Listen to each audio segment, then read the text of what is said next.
గత ప్రభుత్వం మిమ్మల్ని అందరినీ భయపెట్టింది, అది నేను అర్థం చేసుకోగలను. కానీ మేము మీకు భుజం కాసే వ్యక్తులు మేము.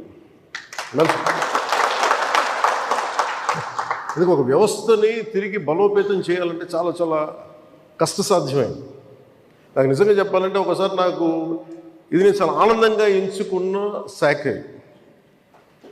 నేను ప్రభుత్వ ఉద్యోగ కొడుకుని, ఆ జీతాల మీద మేము పెరిగిన వాడిని.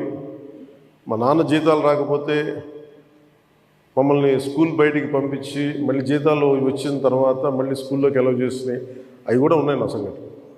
అలాంటి సంఘటనలు ఉన్నాయి. అందుకని నీ కష్టాన్ని అర్థం చేసుకోగలను.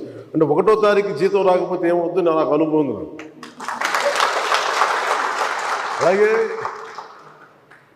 ఆఖరి వారంలో డబ్బులు అయిపోతే కూడా ఆ పరిస్థితి కూడా నాకు తెలుసు. మా పొరపాటున మేము ఏదో ఇవి జరిగిపోయినాయి, కానీ మేము ఇలా ఈ సినిమా రంగంలో ఇవన్నీ ఉండటం వల్ల బేసిక్గా చాలా సాధారణ స్థాయి నుంచి వచ్చాం. కాబట్టి అన్నిటికంటే కూడా సాధారణ స్థాయి మాకు భగవంతుడి వచ్చిన మమ్మల్ని తీసుకొచ్చిన సాధారణ స్థాయి కష్టాలని మేము మర్చిపోతాం.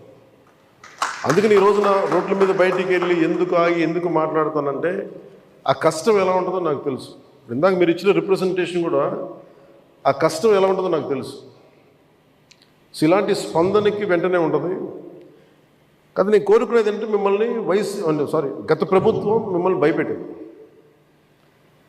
అంతకుముందు ఉన్న ప్రభుత్వం మీరు ఏదైనా ఒక నిరసన చెప్పడానికి చాలా బలంగా చెప్పగలిగేవారు. కానీ ఇప్పుడున్న కూటమి ప్రభుత్వం మీకు అండగా నిలబడుతుంది. ఫస్ట్ ముందస్తుగా మేము మీతో గొడవ పెట్టుకోవడానికి ఫస్ట్, ఎందుకంటే బ్యాడ్ బ్లడ్ ఉండకూడదని ఫస్ట్ ఫోన్ చేశాను మీకు. అరే వస్తే నువ్వు కలవలేదండి, నువ్వు కూర్చొని పెద్ద ఆఫీసులను కలుస్తాం, మమ్మల్ని కలవవా అనే ఒక చిన్న బాధ ఏదైనా ఉంటుంది. ఎందుకంటే నాకు తెలుసు, మా నాన్న బాధ నాకు తెలుసు. అందుకని వెంటనే ఫోన్ చేశానండి. ఆ కష్టం నాకు తెలుసు.